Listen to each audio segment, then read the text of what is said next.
The evening sun painted the Montana sky in shades of amber and rose as Samuel Hayes settled into his weathered rocking chair on the wide porch of his ranch house. At 62 years old, his hands bore the calluses of 4 decades of hard work, and his face carried the deep lines of a man who had lived through more than most. Beside him, his granddaughter Margaret sat cross-legged on the wooden planks, her 9-year-old eyes bright with curiosity. The girl had been asking questions all day, the kind of questions children ask when they start to understand that the world around them has a history, a story that began long before they arrived. She looked out across the vast expanse of land, at the cattle grazing in the distance, at the rows of white fences that seemed to stretch forever, at the mountains rising purple and magnificent beyond. Margaret turned to her grandfather, her voice soft but insistent. "Grandpa, how did you get all of this? How did we come to have so much?" Samuel stopped rocking. He looked out at the land he had called home for 35 years, land that had cost him more than money could measure. His weathered hands gripped the arms of his chair, and for a long moment, he said nothing. The wind whispered through the tall grass, carrying with it the scent of pine and distant rain. "Do you want to hear the real story, child?" he asked quietly. "Not the version people tell at church socials or write in the newspapers. The real one." Margaret nodded eagerly. "Yes, Grandpa. I want to know everything." Samuel smiled, but it was a sad smile, the kind that comes from remembering both joy and pain in equal measure. "Then settle in, because this story begins 35 years ago, when I was just a young man trying to outrun my past. It begins in the winter of 1889, in Wyoming Territory, when the first snow fell early and a dying man appeared at my door." He paused, letting the weight of those words sink in. Margaret leaned forward, her eyes wide. "That was the day," Samuel continued, his voice growing distant, "that everything changed. The day I met William Caldwell. The cabin sat alone on 40 acres of stubborn Wyoming land, small and rough-hewn, built by hands that knew more about survival than comfort. It was late November and the winter had come early that year, arriving with a vengeance that promised a harsh season ahead. Snow already dusted the ground, and the wind cut through the valley like a blade. Inside the cabin, Samuel Hayes stood at 27 years old, though his eyes looked older. He was tall and lean, with the kind of quiet strength that comes from years of hard living. His face was weathered beyond his years, marked by sun and wind, and something deeper, something that lived behind his eyes like a shadow that would not leave. Every morning began the same way. He would wake before dawn, build up the fire, and step outside into the cold. He would check the animals, mend whatever needed mending, and then, when the sun had fully risen, he would walk to the clearing behind his cabin with his pistol. He never fired at living things, not anymore.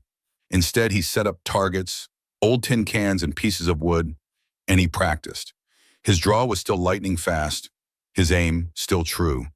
These were skills he had sworn never to use again, but skills he could not bring himself to forget. They were part of him, like scars that had healed but never truly faded. 7 years earlier, in Dodge City, Kansas, Samuel Hayes had been known by a different reputation. He had been a hired gun, one of the fastest draws in the territory, a man other men feared and avoided. He had told himself he was on the side of law, that the men he faced were criminals and outlaws who deserved what they got. But one day in a dusty street with the sun beating down, everything had changed. There had been a confrontation, guns drawn, shots fired. And when the smoke cleared, Samuel had looked down to see not an outlaw, but a farmer named Henry Watson, a good man with a family who had simply been in the wrong place at the wrong moment, trying to protect his young son from the crossfire. The image of Henry Watson's eyes, wide with shock and fading fast, had haunted Samuel every day since. The man had whispered something with his last breath, words Samuel could not quite hear, and then he was gone. No more than 10 years old, had screamed and wept over his father's body while Samuel stood frozen, the gun still smoking in his hand. That day, Samuel Hayes had made a vow. He would never kill again. Not for money, not for law, not for anything. He had left Dodge City that same night, riding north until he found this empty piece of land in Wyoming, far from anyone who might know his name or his past. For 3 years, he had lived here alone, speaking to almost no one, working the land with his hands, trying to build something good from the ruins of what he had been. He grew vegetables in the short summer. He trapped rabbits and fished in the creek. He fixed his cabin when the roof leaked and reinforced the walls when the wind threatened to tear them down. He learned the rhythms of the seasons, the patterns of the wildlife, the way the light changed as winter approached. It was a quiet life, a lonely life, but it was clean. And for Samuel, that mattered more than anything. On this particular morning, the 23rd of November, 1889, Samuel had been chopping wood for the coming winter. The pile was growing, but not fast enough. The almanac predicted a brutal season, and he believed it. The animals had been restless, and the sky had that heavy, waiting quality that promised storms. He was stacking the split logs when he heard it, a sound that did not belong. Hoofbeats. Samuel straightened, his hand instinctively moving toward the pistol at his hip. No one came out this far, not unless they were lost or running from something. He scanned the horizon, eyes narrowed against the glare of sunlight on snow. Then he saw it, a horse, a magnificent black stallion, moving at an unsteady canter across the white expanse. The animal was breathing hard, its sides heaving, and on its back slumped a figure in dark clothing. Samuel's first instinct was caution. This could be a trap. Outlaws sometimes used injured men as bait, drawing good Samaritans close before springing an ambush. He moved quickly to the cabin, grabbed his rifle, and positioned himself at the window where he could watch. The horse came closer, its pace slowing. Samuel could see now that the rider was old, perhaps in his 60s, and dressed in clothes far too fine for this rough country. A wool coat, expensive leather boots, a vest that looked like it cost more than Samuel's entire cabin. And there was blood. Dark stains spread across the man's shirt, soaking through the fabric. The horse reached the creek that ran past Samuel's property and stopped. It stood there, trembling, while the rider swayed dangerously. For a moment, nothing happened. Then, with a sound like a sack of grain hitting the ground, the man fell from the saddle and collapsed face down in the snow. Samuel watched, his rifle ready, waiting for movement from the surrounding trees. Nothing, just the wind and the labored breathing of the exhausted horse.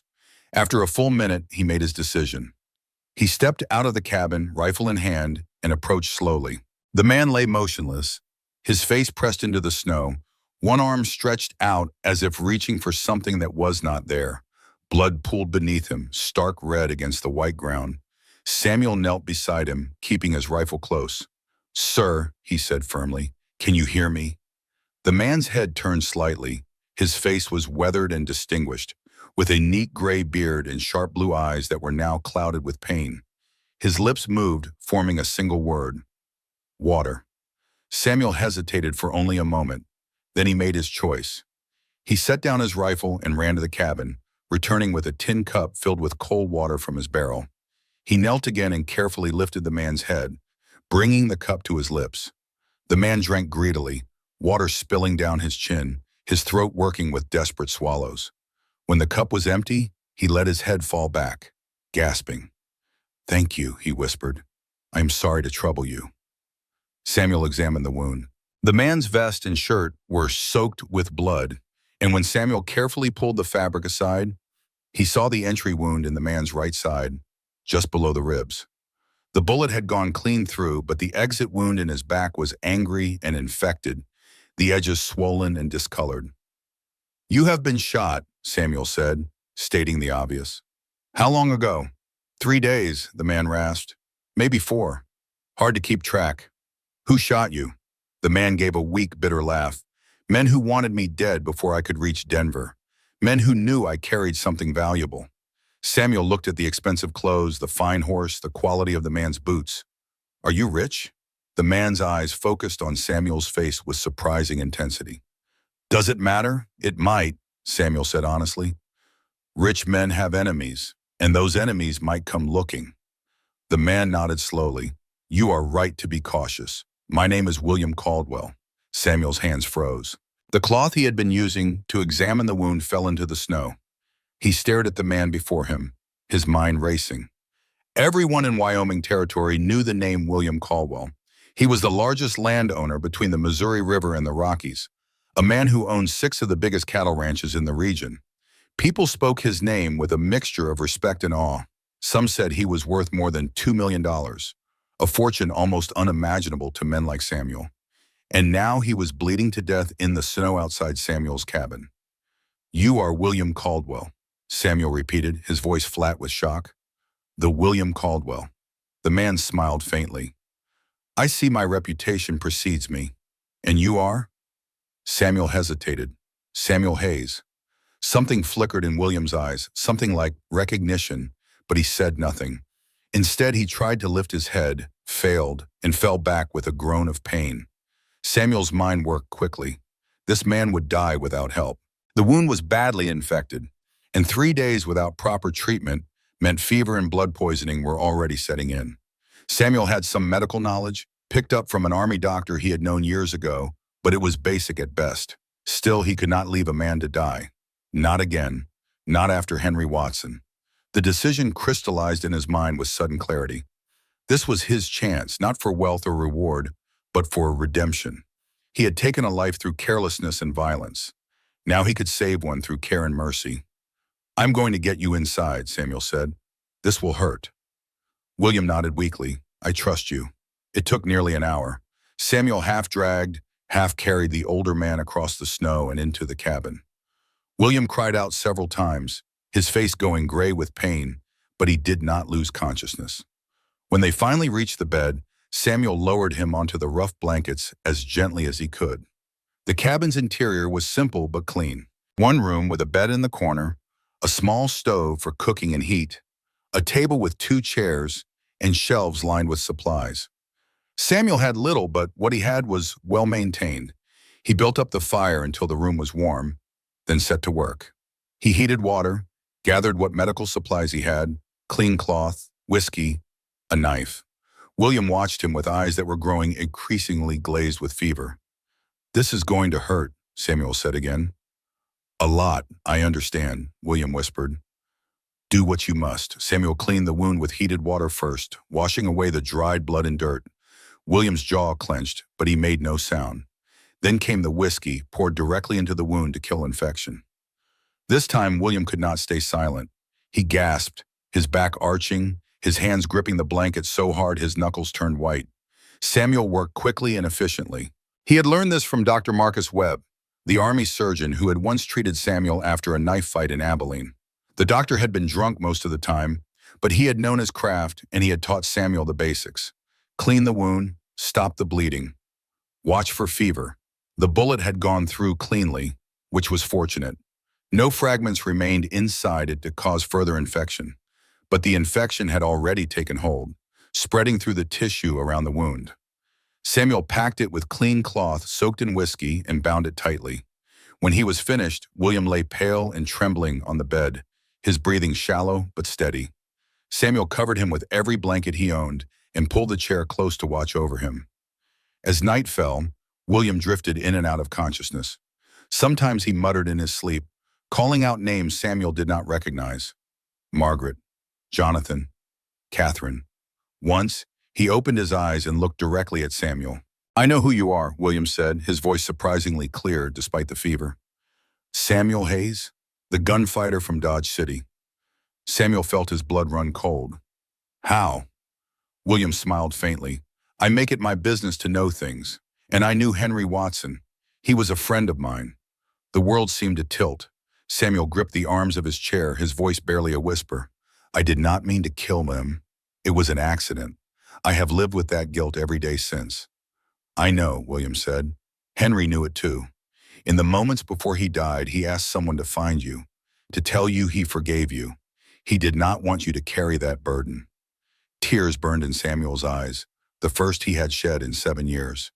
"You are lying." "No," William said softly. "I promised Henry I would find you someday and deliver his message. I have been looking for you for a long time, Samuel Hayes. And now, by God's strange grace, you have found me instead." Samuel put his face in his hands and wept. The weight he had carried for so long, the crushing guilt that had driven him into exile, suddenly felt lighter. Not gone, it would never be completely gone, but bearable. When he finally looked up, William was watching him with kindness in his faded blue eyes. "You saved my life tonight," William said.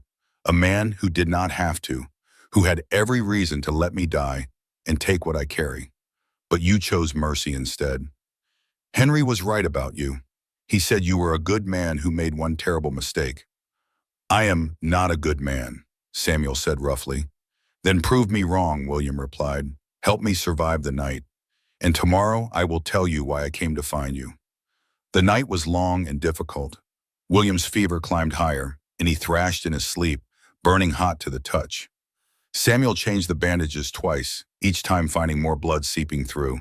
He forced water between William's lips whenever the man was conscious enough to swallow.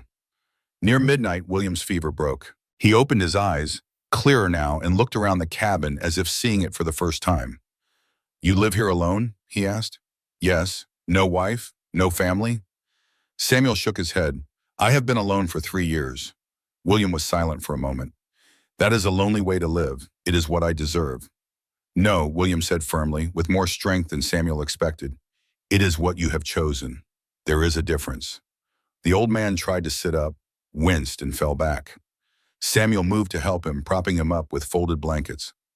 Listen to me, Samuel Hayes, William said.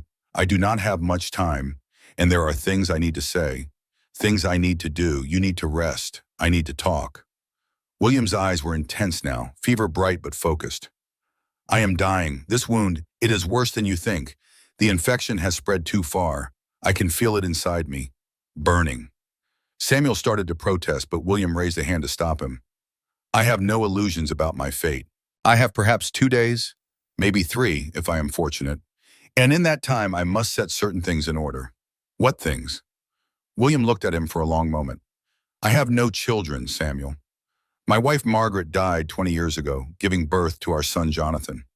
The baby lived only 3 hours. I have been alone since then, building an empire but having no one to leave it to. You have family, surely, a sister. Catherine. William's expression darkened. She is 10 years younger than me, married to a wealthy merchant who squandered his fortune before he died. She has a son, Richard, who is a gambler and a fool. When our parents fell ill 5 years ago, Catherine abandoned them, left them to die alone while she chased society parties in San Francisco. I had to care for them myself until they passed. Samuel listened in silence. Catherine came to me 3 months ago, William continued. She needed money, $20,000 to pay Richard's gambling debts. Men were threatening to kill him. I refused, not because I wanted Richard dead, but because I knew it would only enable more gambling, more debt, more ruin. Catherine was furious. She said I would regret my decision, and now someone has shot you. William nodded. I cannot prove it was her doing, but I believe it in my bones. She hired men to kill me before I could change my will, before I could cut her out completely. But you survived. Barely. William's hand moved to the wound, touching it gingerly. And now I am here, with you, and I believe God has given me one last chance to make things right. What do you mean? William looked directly into Samuel's eyes. I am going to leave everything to you. Samuel stared at him, certain he had misheard. What? My ranches, my money, my entire estate. I'm going to write a new will tonight and leave it all to you. That is insane, Samuel said, standing up abruptly. You do not know me. I am nobody, a failed gunfighter living in a shack. You cannot leave your fortune to me. Why not? William asked calmly. Because society says I should leave it to blood relatives, even when those relatives are corrupt and cruel. Because tradition demands I reward Catherine for abandoning our parents and plotting my murder. Samuel shook his head, overwhelmed. There must be someone else. Your ranch foreman, your business partners. Anyone but me. I have thought about this for months, William said. Long before I was shot, I knew I needed to make a change. My foremen are good men, loyal men, but they are not leaders. They do not have the vision to maintain what I have built. As for business partners, they are precisely that, partners in profit, not stewards of legacy. He paused, gathering strength. But you, Samuel Hayes, you are different. You have known violence and chosen peace. You have known wealth and chosen simplicity. You have sinned and sought redemption. These are the qualities of a man who can be trusted with power because you understand its dangers. I cannot accept this, Samuel said, his voice shaking. It is too much. I am not worthy. None of us are worthy, William replied. That is not the point. The point is that I have watched men all my life, studied them, learned to read their character. And in one evening you have shown me more true goodness than my own sister showed in 50 years. Samuel sat down heavily, his mind reeling. I am asking you to do something for me, William said quietly. Something that will change your life forever. I am asking you to take everything I have built and protect it. Not for me, but for the hundreds of people who depend on these ranches for their livelihoods. The cowboys and their families. The townspeople whose businesses rely on our trade. The future generations who will need good land and honest work. Tears were forming in Samuel's eyes again. Why me? Because, William said simply, you helped a dying man when you had nothing to gain and everything to lose. Because you showed mercy when the world had shown you none. Because I believe with every fiber of my being that you will do what is right. The cabin fell silent except for the crackling of the fire. Outside, the wind had picked up, howling around the corners of the small structure. Snow began to fall again, soft and steady. Finally, Samuel spoke. If I do this, if I accept, I will not be like other rich men. I will not hoard the wealth or use it for power. I will make sure the workers are paid fairly and treated well. That is exactly what I want, William said, relief evident in his voice. That is why I chose you. Samuel took a deep breath. Then I will do it. I will honor your trust. William smiled, and for a moment the pain seemed to leave his face. Thank you, my friend. Now please bring me paper and pen. We have work to do. Samuel fetched his writing supplies, simple paper he used for keeping records, and a pen he rarely touched. He placed a board across William's lap to serve as a desk and set the ink within reach. William's hand trembled as he began to write, but his penmanship was clear and deliberate. Each word was carefully formed, each sentence precisely constructed. It took him nearly 3 hours to complete the document, stopping frequently to rest and gather strength. Samuel sat beside him the entire time, watching as his entire future was written in slow, shaking letters. When William finally finished, he signed his name with a flourish, then pressed his signet ring into hot wax to seal the document. It is done, William whispered, exhausted. He folded the paper carefully and pressed it into Samuel's hands. Keep this safe. No matter what happens, guard it with your life. I promise, Samuel said. William's eyes were growing heavy. There is one more thing. At the Rocking Star Ranch, my main estate, there is a safe in my office. It is hidden behind a painting of the Rocky Mountains, a gift from my son before he died. The combination is 15, 31, 47. March 15th, 1847. Jonathan's birthday. Samuel committed the numbers to memory. Inside the safe, you will find gold and cash, enough to keep you secure until the legal matters are settled. There are also documents, deeds, account books, everything you will need. I understand. And Samuel, William said, his voice growing faint, my sister will come. She will fight you. She will hire lawyers and bring false witnesses. She will try to destroy you. Samuel felt a chill that had nothing to do with the cold. What should I do? Stand firm, William said. Trust in the truth, and know that I chose you for a reason. He paused, his breathing labored. Promise me something else, anything. Promise me you will care for the men who work my ranches. They are good people, hardworking people. Some have been with me for 20 years. Do not let Catherine or anyone else take away their livelihoods. I promise, Samuel said, his voice thick with emotion. I will protect them. William smiled one last time. Good. That is all I needed to hear. He closed his eyes, and for a while, he seemed to sleep peacefully. Samuel sat beside him, holding the precious document, feeling the weight of responsibility settle onto his shoulders like a physical burden. Near dawn on the second day, William woke one final time. The fever had returned with a vengeance, and his skin was burning hot. He looked at Samuel with eyes that seemed to see beyond the cabin walls, beyond the present moment. Margaret, he whispered. Jonathan, I am coming. Samuel gripped his hand. Rest easy, Mr. Caldwell. You have done good in this world. Have I? William's voice was barely audible. I built an empire, but I lost everyone I loved. Was it worth it, Samuel? All that land, all that money? You gave people work, Samuel said firmly. You gave them hope and purpose. That is worth more than gold. William's lips curved into a faint smile. You will do better than I did. I know you will. And then, with one final breath that rattled in his chest, William Thornton Caldwell, the richest man in Wyoming Territory, was gone. Samuel sat in silence, still holding the dead man's hand, tears streaming down his face. Not tears of grief for a stranger, but tears for the magnitude of what had just happened, for the trust that had been placed in him, for the life that was ending and the life that was beginning. He sat there as dawn broke through the cabin window, painting the rough walls in shades of gold and amber. He sat there as the reality of it all sank in, solid and undeniable. Samuel Hayes, the man who had sworn never to touch a gun again, the man who had run from his past and hidden in the wilderness, was now the sole heir to an empire. And with that inheritance came a war he could not possibly imagine, to be continued in part two. The sun had dipped lower in the sky, casting long shadows across the porch where Samuel and Margaret sat. The old man paused in his story, his weathered hands resting on the arms of his rocking chair. Margaret had not moved, her young face rapt with attention, her eyes wide with the drama of it all. "So what happened next, Grandpa?" she asked, her voice barely above a whisper. "Did Mrs. Whitmore come for you like Mr. Caldwell said she would?" Samuel nodded slowly, a grim smile playing at the corners of his mouth. "Oh, she came, child, and she brought a war with her. But before I tell you about Catherine Whitmore, I need to tell you about the moment I knew there was no turning back." He leaned forward, his voice dropping to match the gathering twilight.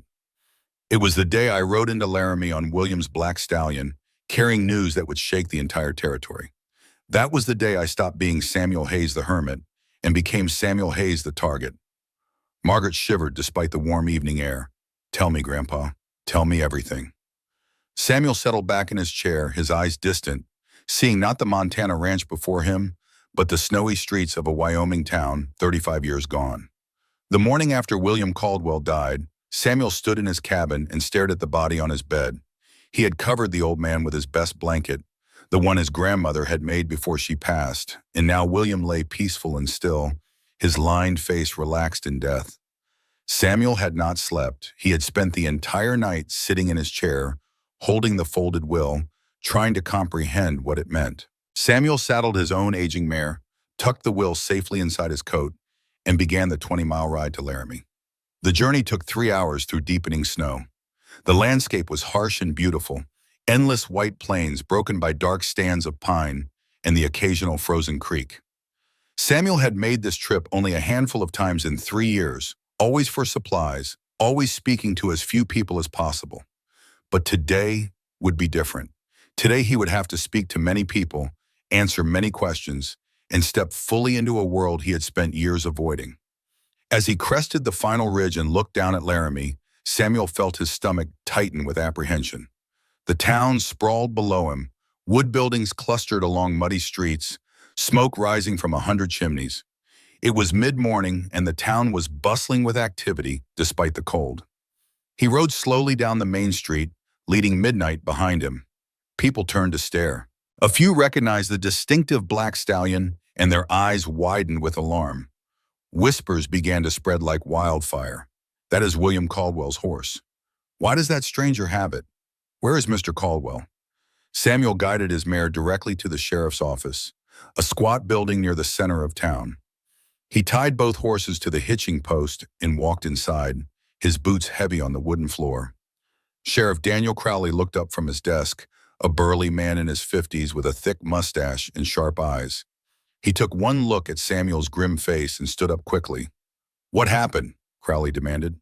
"Whose blood is that on your coat?" "William Caldwell's," Samuel said quietly. "He is dead. His body is on the horse outside." Crowley's face went pale. He pushed past Samuel and rushed outside, with Samuel following close behind. A crowd was already gathering, drawn by the commotion. The sheriff pulled back the canvas, covering William's body, and stared at the dead man's face. "Good God," Crowley whispered. He looked up at Samuel, his expression hardening. "Who are you and what did you do to him?" "My name is Samuel Hayes. I did not kill him. He was shot 3 days ago and rode to my cabin seeking help. I tried to save him, but the wound was too severe. He died this morning." The crowd murmured, suspicious voices rising. Crowley studied Samuel with narrowed eyes. Why would William Caldwell ride to your cabin? Where do you live? 40 acres north of here, past Eagle Creek. I have been there 3 years. Mr. Caldwell arrived yesterday afternoon, fell from his horse at my door. I took him in, treated his wound, but the infection was too advanced. Crowley looked unconvinced. And you just happened to take in the richest man in Wyoming? I did not know who he was at first, Samuel said, keeping his voice steady. When he told me his name, I did what any Christian man would do. I tried to save his life. The sheriff grunted. We will see about that. You stay right here while I get the doctor to examine the body. Dr. Abigail Chen arrived 15 minutes later, a slight Chinese woman in her 40s who carried herself with calm authority. Despite the prejudices of the time, she had earned the respect of Laramie through sheer competence and skill. She examined William's body carefully, checking the wound, feeling for signs of rigor mortis, studying his eyes and tongue. Finally, she straightened and addressed the sheriff. This man died of septic shock from an infected gunshot wound. The wound is at least 3 days old, possibly 4. She looked at Samuel. You say you treated him? Yes, ma'am. I cleaned the wound, packed it with whiskey-soaked cloth, tried to bring down the fever. Dr. Chen nodded. You did what you could. The infection was already in his blood. No one could have saved him at that point. Not even me. Relief washed through Samuel, but he kept his expression neutral. The crowd, however, was not satisfied. Questions flew from all directions. Who shot him? Where was he coming from? Why was he alone? Crowley raised his hands for silence. All right. Everyone calm down. Hayes, you come with me. We need to talk in private. They returned to the sheriff's office, and Crowley shut the door firmly against the curious crowd. He gestured for Samuel to sit, then settled behind his desk with a heavy sigh. Tell me everything, he said, from the beginning. Samuel did. He recounted William's arrival, the 3 days of care, the conversations they had shared. He left out nothing except the will. That document, he sensed, was not something to reveal to a small-town sheriff. Not yet. When he finished, Crowley sat back and stroked his mustache thoughtfully. Did he say who shot him? He said men ambushed him on his way back from Cheyenne. Men who wanted him dead before he reached Denver. Did he name these men? No. He was too weak, too fevered most of the time. Crowley frowned. This is going to cause a hell of a stir. William Caldwell owned more land than anyone in 3 territories. His death will affect thousands of people. And his sister, he paused. His sister is going to want answers. Catherine Whitmore, Samuel said carefully. He mentioned her. Did he now? Crowley's eyes sharpened. What did he say? Just that they were estranged, that she lived in Denver. The sheriff grunted. Estranged is putting it mildly. Catherine and William have not spoken in 5 years, not since their parents died. There was some kind of family dispute. Money, I imagine. It is always money with rich folk. He stood and moved to a small telegraph station in the corner of his office. I need to send word. To the Rocking Star Ranch first, to let William's foreman know, then to Denver, to inform Catherine, and to the territorial marshal, because this is going to get complicated fast. As Crowley tapped out his messages, Samuel felt a cold weight settling in his chest. The machinery was in motion now, unstoppable. Soon everyone would know. Soon Catherine would know, and then the real fight would begin. The sheriff finished his telegrams and turned back to Samuel. You can go, Hayes, but stay close to town for the next few days. People are going to have more questions. I understand. Samuel walked outside to find an even larger crowd had gathered. People pressed close, shouting questions, reaching out to touch Midnight's glossy coat. Samuel pushed through them, untied his mare, and was preparing to leave when a deep voice called out, Hold there, stranger. Samuel turned to see a man pushing through the crowd. He was in his mid-30s, tall and weathered, with sandy brown hair and eyes that held both grief and suspicion. Behind him came a dozen other men, all dressed in the practical clothes of ranch hands, all wearing expressions of barely controlled anger. I am Jacob Morrison, the man said, foreman of the Rocking Star Ranch. That was my boss you brought in dead. Samuel met his gaze steadily. I am sorry for your loss. I did everything I could to save him. Jake studied him for a long moment, taking in every detail. Samuel saw the calculation in the man's eyes, the weighing of truth against doubt. Finally, Jake spoke again. Did Mr. Caldwell say anything before he died? Leave any messages? Samuel made a split-second decision. He reached into his coat and pulled out the folded will, keeping it partially concealed so only Jake could see. He left this. Instructions for what should happen to his holdings. Jake's eyes widened slightly. He glanced at his men, then back to Samuel. We should talk, privately. They walked away from the crowd to a quieter corner near the livery stable. Jake's men formed a protective circle around them, keeping curious onlookers at a distance. Let me see it, Jake said quietly. Samuel hesitated, then unfolded the document enough for Jake to read the key passages. He watched the foreman's face closely, saw shock register, then disbelief, then something that might have been acceptance. Jake looked up, his voice barely a whisper. He left everything to you? A stranger? I know how it sounds, Samuel said. But yes, he did. Why? Jake demanded. Why would he do that? Samuel told him briefly about the conversations with William, about the estrangement from Catherine, about William's fear that his sister would destroy everything he had built. He spoke quietly but firmly, watching Jake's expression shift from suspicion to reluctant understanding. When Samuel finished, Jake was silent for a long moment. Finally, he exhaled slowly and made a decision. Mr. Caldwell told me something 3 months ago, Jake said. He called me into his office one night, gave me a glass of his best whiskey, and said if anything ever happened to him, I should be ready to help the person he chose to take over. He said this person might not be who anyone expected, but I was to trust his judgment. Samuel felt relief flood through him. Then you believe me? Jake looked him in the eyes. I believe Mr. Caldwell knew what he was doing. Whether you are worthy of that trust remains to be seen. But out of respect for the best man I ever worked for, I will give you a chance to prove yourself. He extended his hand. Samuel shook it firmly. Thank you. Jake nodded. Do not thank me yet. Catherine Whitmore is going to tear you apart when she finds out. You are going to need all the help you can get. As if summoning her by name, a commotion erupted at the far end of the street. 3 elegant carriages rolled into town, black and polished, pulled by matching teams of horses. The crowd parted to let them through, and Samuel felt his heart begin to pound. She is here already, Jake muttered. That was fast. The carriages came to a stop in front of the sheriff's office. The door of the lead carriage opened, and a woman stepped out. Catherine Whitmore was 58 years old, tall and imposing, dressed in a gown of deep burgundy silk that must have cost more than most people earned in a year. Her silver hair was styled in an elaborate arrangement, and her face, though lined with age, was sharp and intelligent. She wore no black for mourning, Samuel noted, no sign of grief at all. Behind her emerged her son Richard, a pale young man of 30 with weak eyes and weaker posture. He looked uncomfortable in his expensive clothes, like a boy playing dress-up in his father's wardrobe. Catherine surveyed the crowd with cold disdain. Then her eyes found Sheriff Crowley, who had emerged from his office. "Where is my brother's body?" she demanded, her voice carrying across the street. "Inside, ma'am," Crowley said respectfully. "Dr. Chen is preparing him for burial." Catherine's gaze swept the crowd and landed on Midnight, still tied to the hitching post. Her eyes narrowed. "Who brought that horse here?" People pointed at Samuel. Catherine's attention focused on him like a hawk spotting prey. She walked toward him with measured steps, her son following nervously.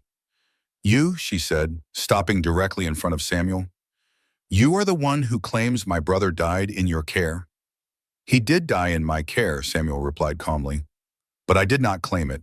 It is simply the truth." Catherine's lip curled. "And who are you exactly? Some frontier hermit who stumbled upon the richest man in Wyoming and conveniently watched him die?" "My name is Samuel Hayes. Your brother came to my cabin 3 days ago, shot and bleeding. I tried to save his life. I failed." "How convenient," Catherine said coldly. "And I suppose in his final moments, my brother mentioned his will?" Samuel said nothing, which was answer enough. Catherine's eyes flashed with triumph. "I thought so. Let me make something very clear, Mr. Hayes. My brother had a will, written 10 years ago, leaving everything to his family. Whatever piece of paper you might have acquired through deception or coercion is worthless." "The will is legitimate," Samuel said quietly, "written in his own hand, signed and sealed." Catherine laughed, a harsh sound without humor. "A dying man, delirious with fever, scribbling something on paper while a stranger watches? No court in this territory will honor that." Then we will let the courts decide. Oh, we will, Catherine said, her voice dropping to a venomous hiss. And when they do, you will be exposed as the fraud you are. You will leave Wyoming with nothing, and you will be fortunate if you are not in prison. She turned to the crowd, raising her voice.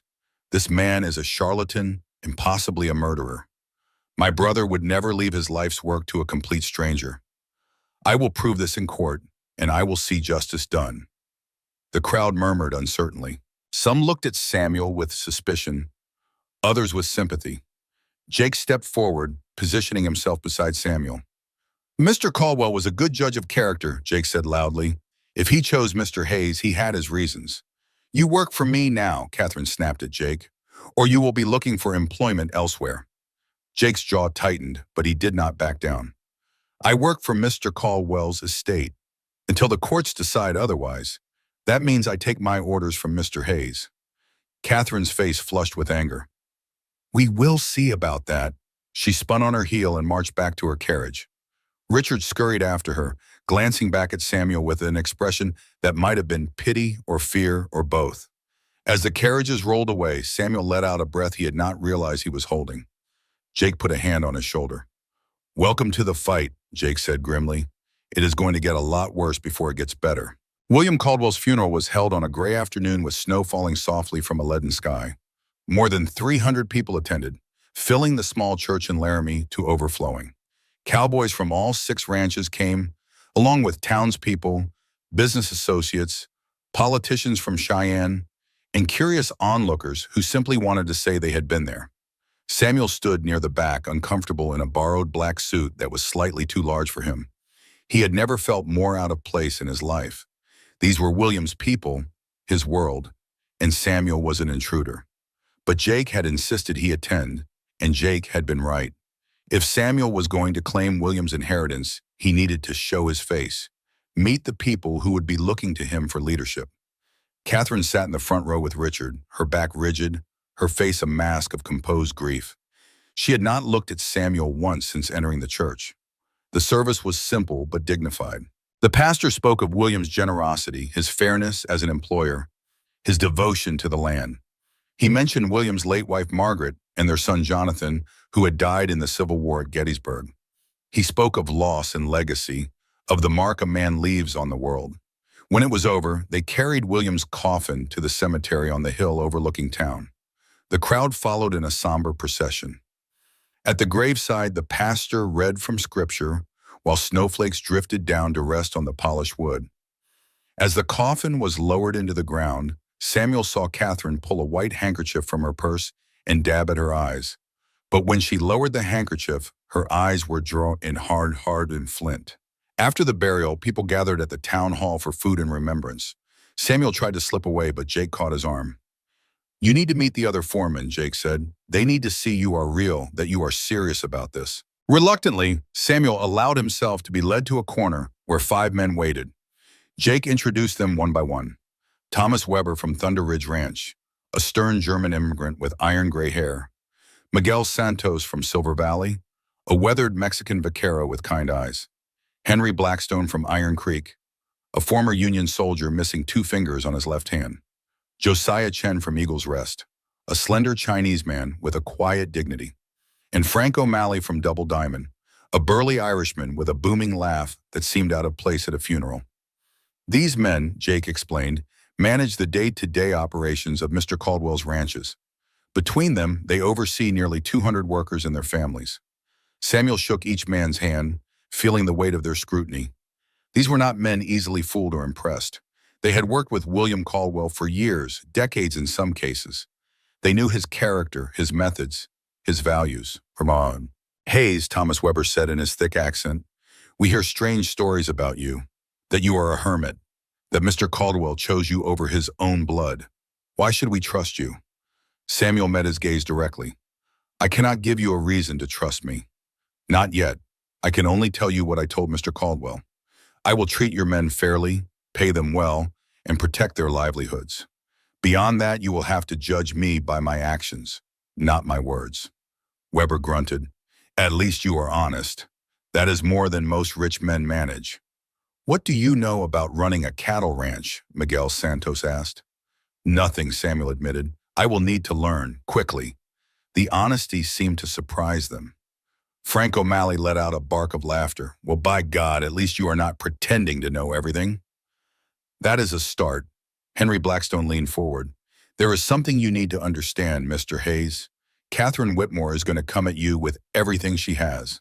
Lawyers, bought witnesses, pressure on the banks and courts. She has connections you cannot imagine. I understand. Do you? Blackstone's scarred hand gestured around the room. Half the people here owe the Caldwell ranches for their livelihoods. The other half do business with us. Catherine will use that. She will threaten, bribe, and intimidate. She will make people choose sides. Then I will have to give them a reason to choose mine, Samuel said quietly. Josiah Chen, who had been silent until now, spoke in a soft but clear voice. Mr. Caldwell believed in you. That is enough for me to give you a chance. But actions matter more than words. Show us you deserve his faith. I intend to, Samuel replied.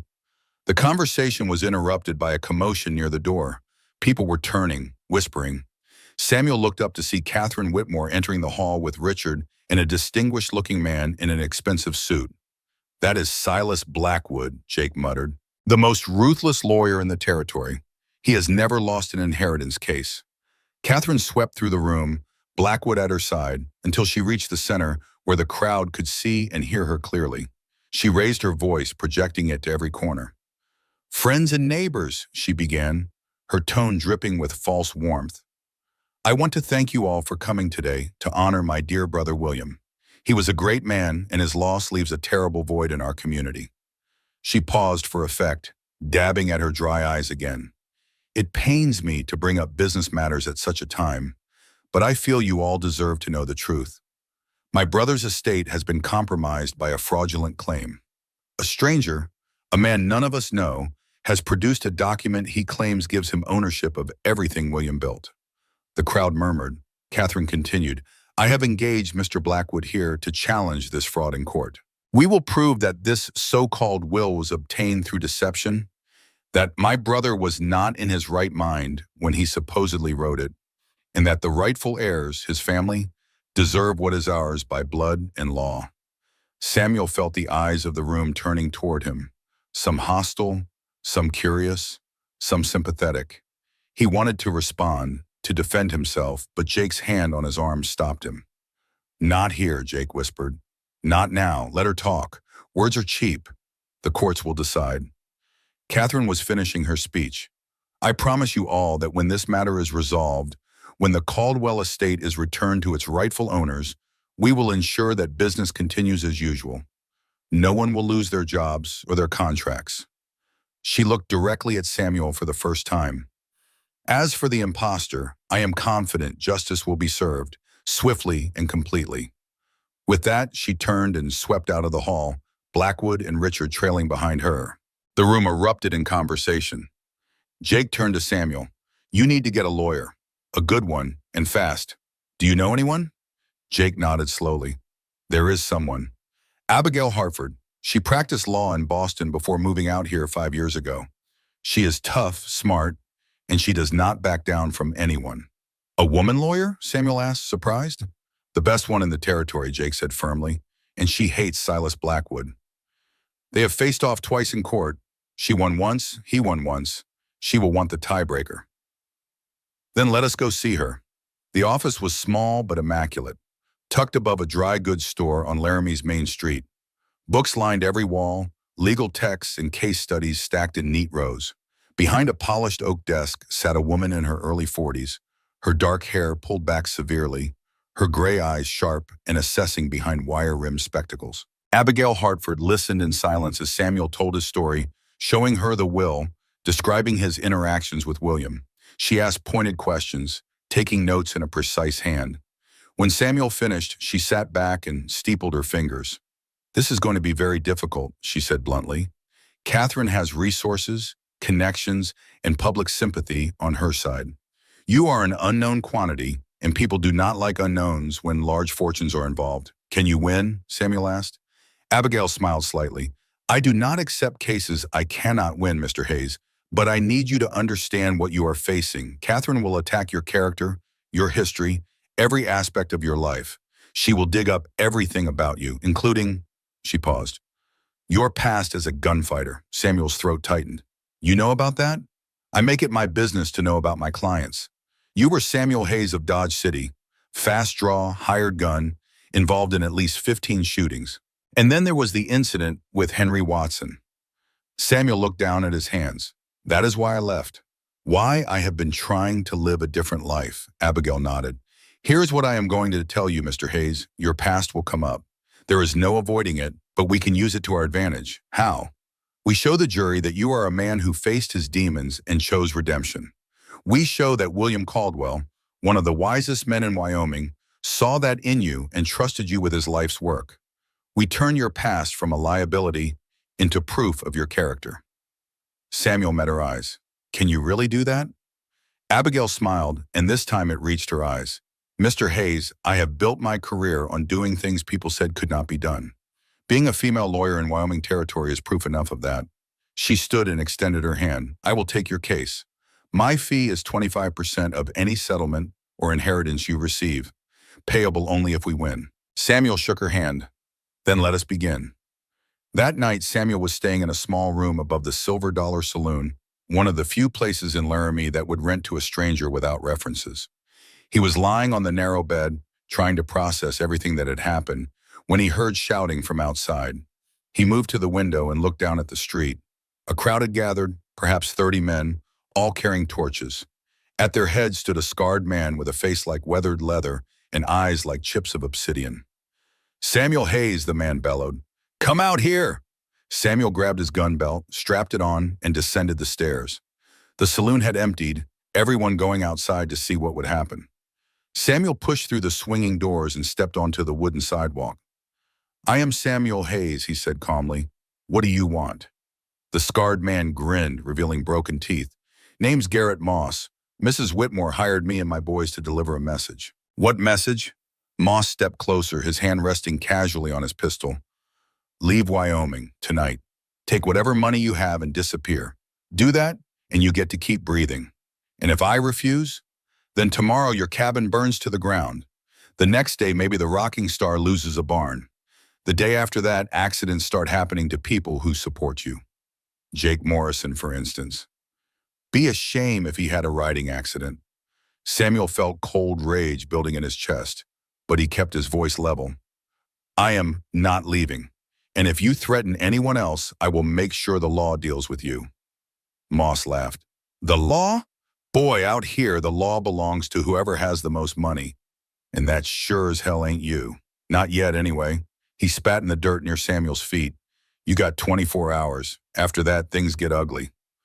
Moss and his men turned and walked away, their torches casting dancing shadows on the buildings. Samuel stood alone in the street, his hand still resting on his gun, his mind racing. This was just the beginning. Catherine had fired the first shot in a war that would only escalate from here. Back in his room, Samuel sat down and began writing letters. One to Abigail Hartford, informing her of the threat. One to the territorial marshal in Cheyenne, requesting protection. And one to Jake Morrison, warning him to be careful. As he sealed the last envelope, he heard a sound outside his door. Footsteps. Too heavy to be the landlady. Samuel drew his pistol and positioned himself beside the door. The knob turned slowly. The door opened, and Samuel found himself face to face with Jake Morrison, who was holding up his hands in a gesture of peace. Easy, Jake said. It is just me. Samuel lowered his gun. What are you doing here? Jake stepped inside and closed the door. I heard about Moss. Word travels fast. He crossed to the window and looked out carefully. You need to leave town tonight. Not you two. Listen to me, Jake said urgently. Moss is not just some hired thug. He is a killer. 15 men dead by his hand. And those are just the ones we know about. Catherine must have paid him a fortune to come after you. All the more reason I cannot back down, Samuel said. If I run now, it proves I am a fraud. If you stay here alone, you are a dead man. Then help me not be alone. Jake studied him for a long moment, then nodded slowly. All right, here's what we are going to do. Over the next week, Samuel and Jake organized a response. Jake brought in 12 of the most trusted men from the Rocking Star Ranch, skilled cowboys who knew how to handle weapons. They set up a rotation guarding Samuel day and night. Meanwhile, Abigail Hartford filed papers with the territorial court in Cheyenne, formally submitting William's will for probate and requesting an expedited hearing. Silas Blackwood countered with his own filing, challenging the will's validity and demanding a full investigation into Samuel's background. The legal battle had begun in earnest, but Catherine was not content to wait for the courts. 3 days after Garrett Moss's threat, Samuel's abandoned cabin burned to the ground. He received the news while meeting with Abigail in her office. "It is starting," Abigail said grimly. "She is escalating to force your hand." "What do?" "We document everything," Abigail replied. "Every threat, every act of violence, every intimidation tactic. We build a case not just for the will, but for harassment and criminal conspiracy." That same night, someone cut the rope on the well at Thunder Ridge Ranch, and 2 men nearly died when the bucket plummeted 70 feet. The next morning, a fire broke out in the chicken coop at Silver Valley, killing dozens of birds and destroying supplies. The attacks were becoming bolder. Samuel called a meeting with all 6 ranch foremen at the Rocking Star. They gathered in William's former office, a large room with maps of the properties covering the walls and a massive mahogany desk at its center. Samuel stood before them, feeling inadequate but determined. "Gentlemen," he began, "Catherine Whitmore is trying to destroy what William built, piece by piece. She thinks if she causes enough damage, costs us enough money, we will give up or the courts will see us as unstable." "What do you propose?" Thomas Weber asked. "We defend every property," Samuel said. "We put armed guards at all critical locations, barns, wells, livestock pens. We work in pairs, never alone. And we document every attack so Abigail can use it in court." "That will cost money," Josiah Chen pointed out. "Guards do not work for free." "Then we pay them," Samuel replied. "Out of the operating funds William left. This is a war, gentlemen, and wars have costs." Miguel Santos spoke up. "What if they attack the workers' families? Women and children cannot defend themselves." "Then we bring the families to the main ranch houses," Samuel said. "Each of the 6 ranches has enough space. We turn them into fortified communities until this is over."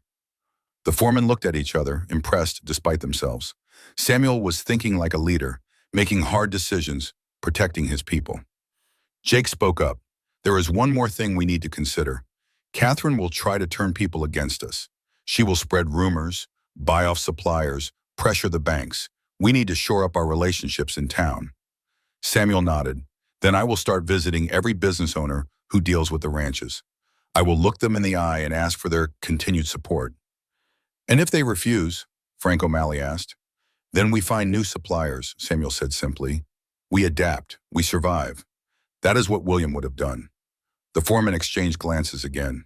Finally, Henry Blackstone stood and extended his hand. "You are starting to sound like a ranch owner, Mr. Hayes. I think maybe William knew what he was doing after all." One by one, the other foremen stood and shook Samuel's hand. It was a turning point, a moment when the tide of suspicion began to turn toward grudging respect. But the war was far from over. 2 weeks after the campaign of intimidation began, Garrett Moss made his boldest move yet. It was 2 in the morning when the alarm bell rang at the Rocking Star Ranch. Samuel jolted awake, grabbed his gun, and ran outside.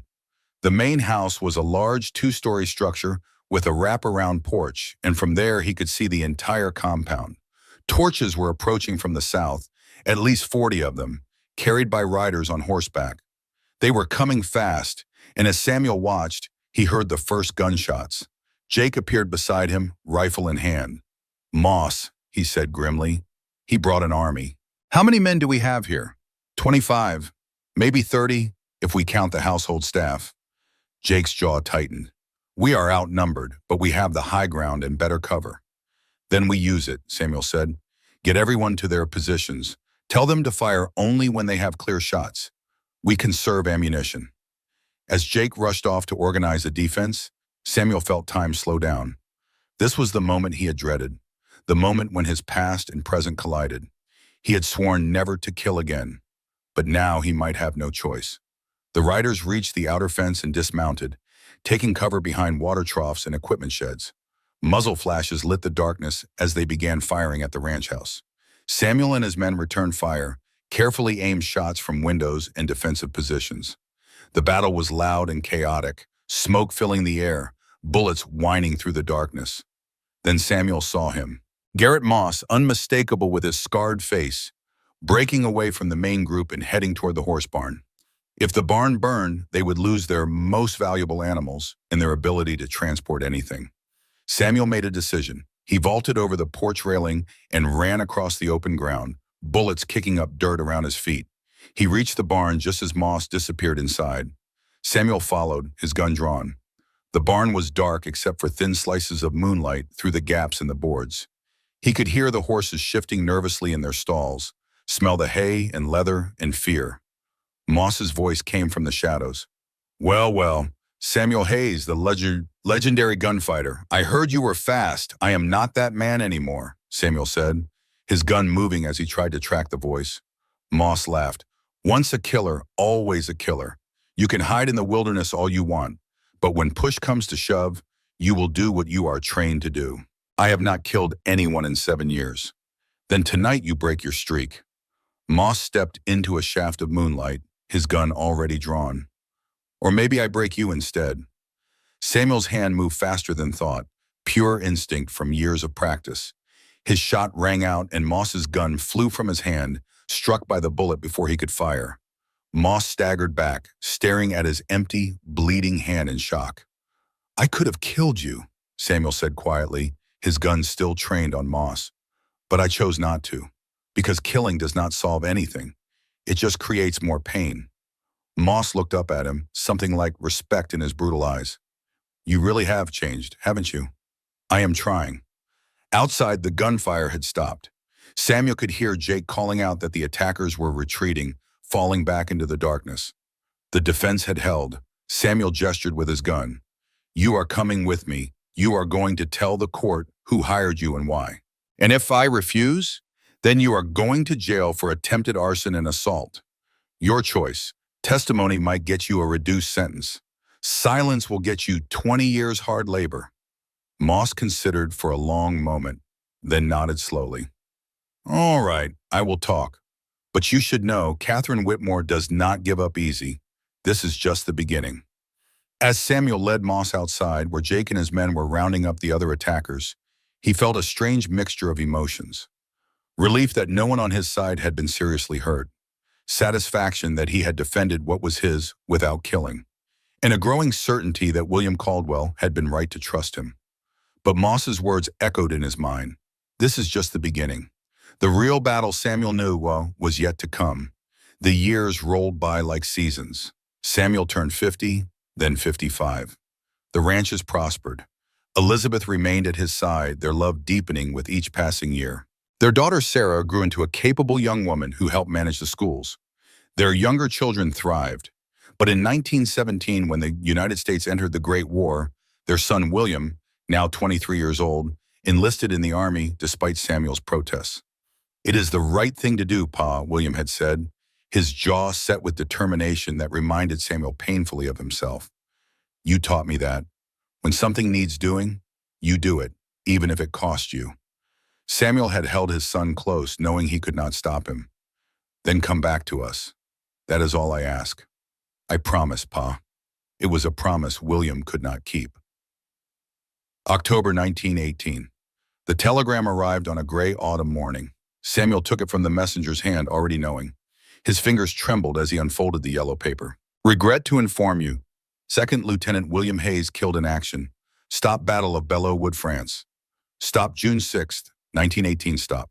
Deepest condolences. Stop United States War Department. Samuel's legs gave way. He sat down hard on the porch steps, the telegram falling from his hands. Elizabeth appeared beside him, read the paper, and made a sound like something breaking inside her. Their son, their boy, gone. For weeks, Samuel barely spoke. He moved through his days like a ghost, performing his duties mechanically but feeling nothing. He stood at the small family cemetery on the hill behind the ranch house, staring at the marker they had placed for William, even though his body lay somewhere in France in soil he would never see. I could not protect you, Samuel whispered to the stone. I could not keep you safe. What good is all this land, all this money, if I could not save my own son? Jake Morrison found him there one evening as the sun set. The old foreman, now 70, sat down beside Samuel on the grass. He died doing what he believed was right. Jake said quietly. Just like you taught him. Then I taught him wrong, Glamneo, Samuel said bitterly. I should have taught him to stay home, to stay safe. Would you have listened to that advice when you were his age? Samuel had no answer. He left a wife, Jake continued, Anna, and a daughter, little Margaret. She is only 3 years old. She does not understand why her papa is not coming home. The words pierced through Samuel's grief. He had been so consumed by his own pain that he had forgotten. He had a daughter-in-law and granddaughter who needed him. That night, Samuel rode into Laramie and knocked on the door of the small house where Anna lived. His daughter-in-law opened the door, her face gaunt, her eyes hollow. In her arms was a tiny girl with dark curls and eyes exactly like William's. Samuel, Anna said, her voice barely above a whisper. I should have come sooner, Samuel said. I'm sorry I was lost in my own grief and forgot that you were suffering too. Anna stepped forward and embraced him, and they stood there in the doorway, two people bound by love for a man who would never come home. March 1919, 4 months later, Anna fell ill. The Spanish flu swept through Laramie like a scythe, and her body, already weakened by grief and poor nutrition, could not fight it. Samuel and Elizabeth brought her to the ranch, called Dr. Chen, did everything they could. It was not enough. On a cold March night, Anna slipped away peacefully. Her last words were a request. Take care of Margaret. Love her like she is your own. Promise me. I promise, Samuel said, tears streaming down his face. I promise. And so 4-year-old Margaret came to live at the Rocking Star Ranch. She was quiet at first, confused and frightened by all the changes in her young life. But slowly, with patience and love, she began to heal. Sarah, now 27, took the little girl under her wing like a younger sister. Samuel found that caring for Margaret helped heal something broken inside him. When he taught her to ride her first pony, when he read to her at bedtime, when he wiped away her tears after a nightmare, he felt his son's presence. William lived on in this child, in her laugh, in her stubbornness, in her kind heart. The legacy continued. Summer 1923, Samuel was mending fence on the south pasture when a ranch hand told him he had a visitor, an old woman in a wheelchair. He walked back to the main house to find Catherine Whitmore waiting on the porch. She was 90 years old now, wizened and frail, her once sharp eyes clouded with age, but they held something he had never seen in them before. Peace, Mr. Hayes, she said, her voice thin as paper. Thank you for seeing me. I know I have no right to ask. Samuel sat down across from her.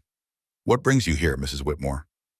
I am dying. The doctors give me perhaps 6 months. I wanted to apologize, truly apologize, without excuses or justifications. Samuel studied her face. The years in prison, the years of living quietly in Denver afterward, had transformed her. The hard, bitter woman who had tried to destroy him was gone. In her place sat someone who looked tired and genuinely remorseful. I was consumed by greed and fear, Catherine continued. Fear that Richard would die. Greed for what I thought was rightfully mine. I convinced myself that any action was justified. I was wrong, terribly, shamefully wrong. She reached into a small bag in her lap and pulled out an old yellowed letter. After I was released from prison, I found this among my things. William wrote it to me 40 years ago, after our parents died. I never opened it then. I was too angry. But I opened it a year ago. She handed the letter to Samuel. He unfolded it carefully and read, Dearest Catherine, I know you are angry with me. I know you believe I have failed you, but I cannot enable your self-destruction. I love you too much for that. My door is always open. When you are ready to be the sister I remember, I will be waiting. Your brother, William. Samuel felt tears prick his eyes. He never stopped hoping you would change. No, Catherine whispered, and you did not either. You gave Richard a chance when you could have destroyed him. He writes to me every week from San Francisco. He has a good life now, an honest business, a family. He is happy because you believed he could be better. William believed in redemption, Samuel said quietly. He taught me that. And you taught my son, and through him, you taught me. Catherine's eyes were wet now. I will die soon, Mr. Hayes, but I will die in peace, knowing that redemption is real, that it is never too late to change. You gave me that gift. Samuel reached across and took her weathered hand. "William would be glad to know you found your way back." Catherine smiled, and for a moment he could see the girl she must have been before bitterness twisted her. "Thank you, Samuel Hayes, for everything." She died 6 months later. Samuel attended her funeral in Denver and stood beside Richard, who had indeed become a good man. As he watched Catherine's casket being lowered into the ground next to her husband's, Samuel thought about forgiveness and redemption and the strange, winding paths that lead people home. Present day, autumn 1924. Samuel finished his story as darkness claimed the Montana sky. Stars emerged one by one, brilliant against the deep purple canvas. A cool breeze carried the scent of pine and distant snow from the mountains. Margaret sat quietly, processing everything she had heard. When she finally spoke, her voice was thoughtful. "So that is how we got all this. Not just because you inherited it, but because you earned it by being the man Mr. Caldwell believed you could be." Samuel nodded slowly. "William gave me the opportunity, but I had to prove I was worthy every single day. And you did, Grandpa. You proved it." "I tried, child. That is all any of us can do. Try to be worthy of the trust placed in us. Try to be better than we were yesterday."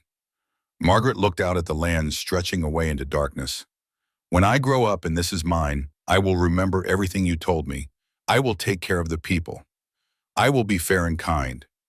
I will honor Mr. Caldwell's trust, just like you did." "I know you will," Samuel said, his voice warm with pride. "But remember the most important lesson. The land, the money, the buildings, none of it matters as much as how you treat people. That is the real legacy. That is what William understood and what I have tried to teach you." "I will remember," Margaret promised solemnly. They sat together for a few more minutes in comfortable silence, grandfather and granddaughter, the weight of history and hope balanced between them. Finally, Samuel stood, his joints protesting. "Come on, child, your grandmother will have supper waiting, and she gets cross when we are late." As they walked toward the warm light spilling from the ranch house windows, Samuel paused at the door. He looked back one last time at the land he had called home for 35 years. Land that had cost him more than money could measure. Land that had given him more than he ever dreamed possible. Somewhere out there in the darkness, he imagined William Caldwell was smiling. The legacy lived on. Not in buildings or bank accounts, but in lives touched, families cared for, values passed from one generation to the next. That was the real inheritance. And Samuel Hayes, once a gunfighter running from his past, once a hermit seeking redemption, had proven himself worthy of the trust William Caldwell placed in him 35 years ago. The circle was complete. The story was told, and the legacy would continue. The stars had begun to emerge in the darkening Montana sky, pinpricks of light against the deep purple canvas above. Samuel paused in his storytelling, watching as Margaret pulled her shawl tighter against the evening chill. The girl's eyes were bright with anticipation, her young face reflecting the lamplight spilling from the ranch house windows behind them. "So you caught the bad man, Grandpa," Margaret said eagerly. "Did that end the war?" Samuel shook his head slowly, a sad smile crossing his weathered features. "No, child. Catching Garrett Moss was just one battle. The real war, the one that mattered most, was fought in the courtroom. And that war nearly destroyed me before it saved me." He leaned forward, his voice dropping to match the intimacy of the gathering darkness. "What I am about to tell you now, it is the hardest part of the story. The part where I learned that winning is not always about being right. Sometimes it is about being willing to stand when everyone else tells you to fall." "Tell me, Grandpa," Margaret whispered. "I want to know how you won." Samuel settled back in his chair, his eyes distant as memory carried him back across 35 years. "Then listen carefully, because this is where everything changed. This is where I discovered what William Caldwell had really given me. Not just land and money, but something far more valuable. A chance to prove that redemption is real." The courthouse in Laramie was packed to overflowing on the morning of January 15th, 1890. Every seat was filled, people standing 3 deep along the walls, more crowding the hallway outside. The case of Whitmore versus Hayes had become the talk of the entire territory, drawing spectators from as far away as Denver and Cheyenne. Samuel sat at the defendant's table beside Abigail Hartford, wearing a suit Jake had lent him that almost fit. Across the aisle, Catherine Whitmore sat ramrod straight in an expensive black dress, her face a mask of righteous indignation. Beside her, Silas Blackwood shuffled through papers with the confidence of a man who had never lost. Judge Henry Thornton entered through the side door, a stern man in his 60s with iron-gray hair and eyes that seemed to see through pretense and lies. He had been a friend of William Caldwell's, which worried Samuel until Abigail assured him that Thornton's reputation for fairness was unimpeachable. The judge banged his gavel, and the courtroom fell silent. "We are here to determine the validity of a will purported to have been written by William Thornton Caldwell on November 23, 1889, Judge Thornton began. "The claimant is Samuel Hayes. The challenger is Catherine Whitmore, sister of the deceased. Mr. Blackwood, you may begin." Silas Blackwood stood, every inch the successful attorney in his tailored suit and polished shoes. He was a large man, not fat but substantial, with a voice that filled every corner of the room. "Your Honor, ladies and gentlemen," he began, "this case is about more than just a will. It is about justice, family, and the sanctity of blood ties that have bound humanity since the beginning of time." He turned to gesture at Catherine, who dabbed at her eyes with a handkerchief. Mrs. Whitmore loved her brother. They may have had their difference, as all families do, but she never stopped caring for him. And now, in her grief, she must watch as a stranger, a man her brother barely knew, attempts to steal everything William Caldwell spent his life building. Blackwood's voice rose with indignation. "The defense will try to convince you that a man lying fevered and dying, shot and bleeding, somehow had the presence of mind to write a complex legal document disinheriting his family in favor of a complete stranger. A stranger, I might add, with a violent past and questionable character." He pulled out a document and held it up. "I have here testimony from 3 witnesses who will swear that William Caldwell was not in his right mind during his final days, that he was delirious, incoherent, barely conscious, that any document signed during this time cannot be considered valid." Abigail rose smoothly. "Objection, Your Honor. Mr. Blackwood is testifying rather than questioning witnesses." "Sustain," Judge Thornton said. "Mr. Blackwood, confine yourself to opening statements." Blackwood nodded, unperturbed. "Very well. Your Honor, I will prove 3 things beyond any doubt. First, that William Caldwell was not mentally competent when he allegedly wrote this will. Second, that Samuel Hayes used undue influence and possibly coercion to obtain the document. And third, that the only just outcome is to honor William's previous will, written 10 years ago when he was healthy and sound of mind, which leaves his estate to his rightful heirs." He sat down with a flourish. The courtroom buzzed with whispers. "Ms. Hartford?" Judge Thornton said. Abigail stood, and the room quieted. She was smaller than Blackwood, slighter, but her presence commanded attention nonetheless. "Your Honor," she began quietly, "Mr. Blackwood is correct about one thing. This case is indeed about justice, but it is not about the justice he imagines." She walked slowly toward the jury box, her eyes meeting each juror's gaze in turn. William Caldwell was a brilliant man who built an empire through hard work, fair dealing, and an uncanny ability to judge character. In his final hours, wounded and dying, he made a choice. He chose to leave his life's work not to blood relatives who had betrayed him, but to a man who showed him mercy and kindness when he had nothing to gain from it. Abigail's voice strengthened. "We will prove that William Caldwell was entirely lucid when he wrote his final will. We will show that he had good reason to disinherit his sister, who abandoned their dying parents and whose son has squandered fortunes on gambling and vice. And we will demonstrate that Samuel Hayes, far from being a schemer or opportunist, is exactly the kind of man William would have chosen. A man of honor who has spent 7 years trying to atone for past mistakes." She paused, letting her words sink in.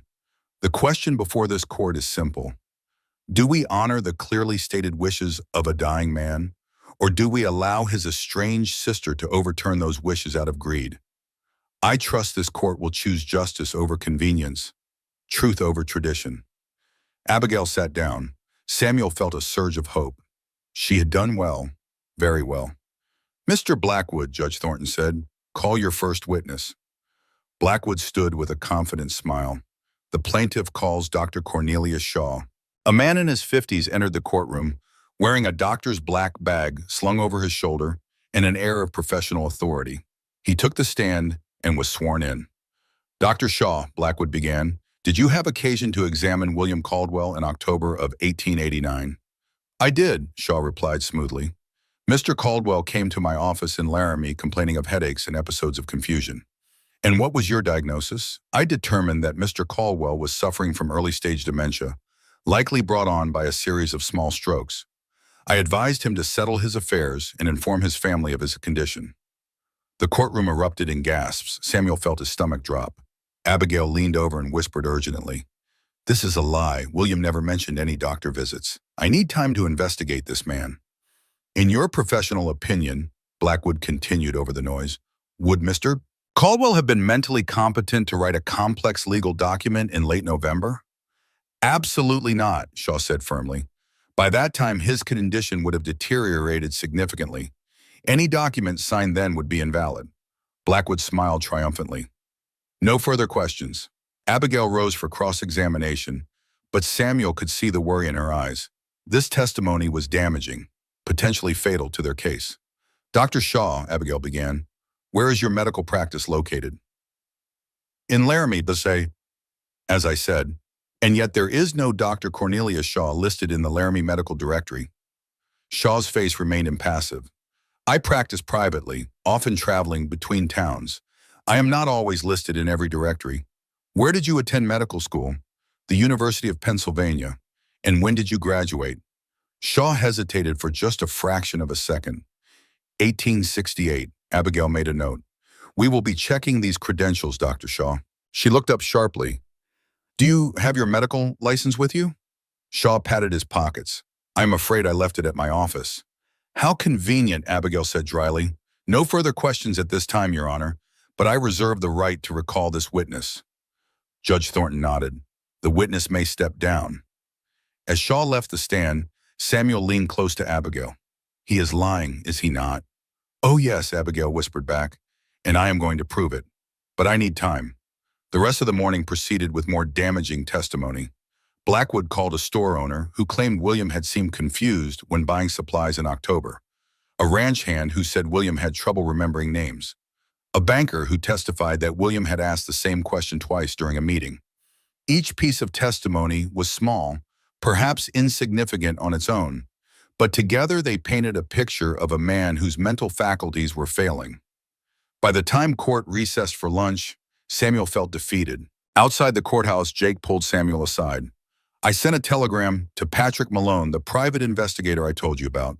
He is looking into this, Dr. Shaw. Give him a day or two. We may not have a day or two, Samuel said grimly. That afternoon, it was Abigail's turn to present the defense. She called Jake Morrison to the stand first. Mr. Morrison, Abigail began, how long did you work for William Caldwell? 14 years, ma'am.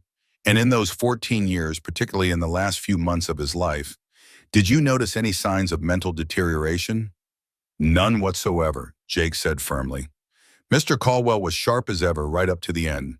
He could recite market prices from memory, discuss complex business strategy, remember details from conversations years ago.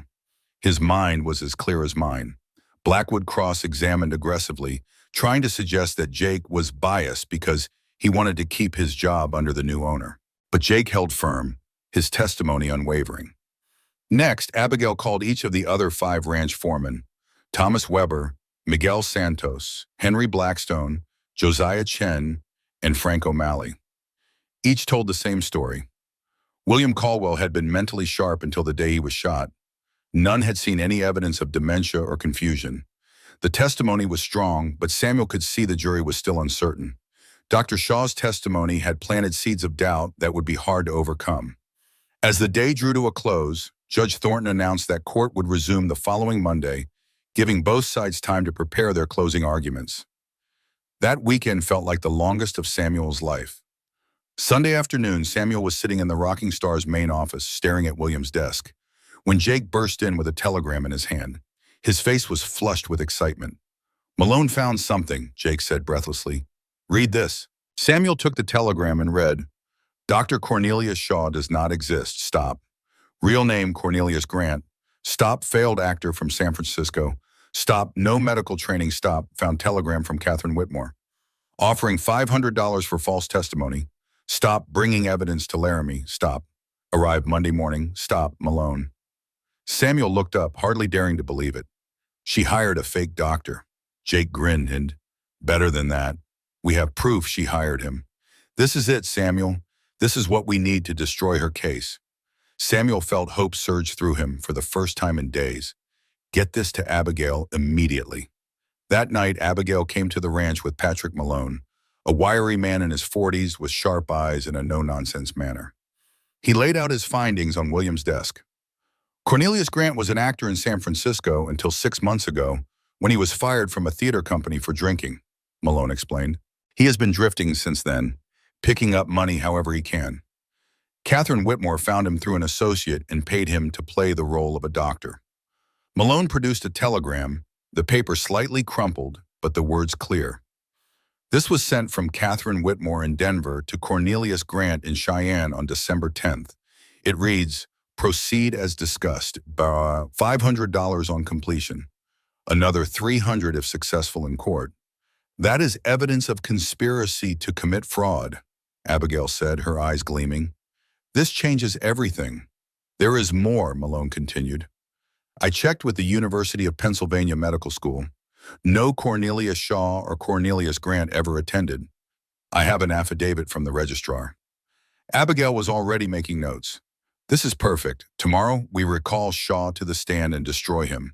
Then we bring charges against Catherine for fraud and perjury. Will the judge allow it? Samuel asked. Abigail smiled grimly. Judge Thornton does not tolerate lies in his courtroom.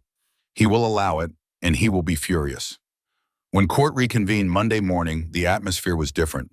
Word had spread that something was about to happen, and the spectators seemed to lean forward in their seats with anticipation. Judge Thornton called the court to order. Ms. Hartford, do you have any motions before we proceed to closing arguments? Abigail stood. Yes, Your Honor. The defense requests permission to recall Dr. Cornelius Shaw for additional cross-examination. We have obtained new evidence relevant to his testimony. Blackwood jumped up. Objection, Your Honor. The time for witnesses has passed. This is rebuttal evidence, Your Honor, Abigail said calmly, and it goes directly to the credibility of a key witness. I believe the court will find it highly relevant. Judge Thornton studied her for a moment. Very well. Bailiff, locate Dr. Shaw and bring him to court. It took 30 minutes to find Shaw. When he finally entered the courtroom, he looked nervous, his earlier confidence gone. He took the stand reluctantly. Dr. Shaw, Abigail began sweetly, I have had the opportunity to investigate your background more thoroughly. You testified that you graduated from the University of Pennsylvania Medical School in 1868. Is that correct? Yes, Shaw said, his voice uncertain. Abigail held up a document. I have here an affidavit from the registrar of that institution. They have no record of anyone named Cornelius Shaw attending or graduating in that year, or any other year. Can you explain that? Shaw's face went pale. Perhaps there was an administrative error, an error that has persisted for 22 years? Abigail's voice sharpened. Or perhaps the explanation is simpler. Perhaps you never attended medical school at all. That is absurd, Shaw blustered. Is it? Abigail produced another document. I also have testimony from multiple witnesses in San Francisco who knew you as Cornelius Grant, a failed actor. Not a doctor, an actor. The courtroom erupted.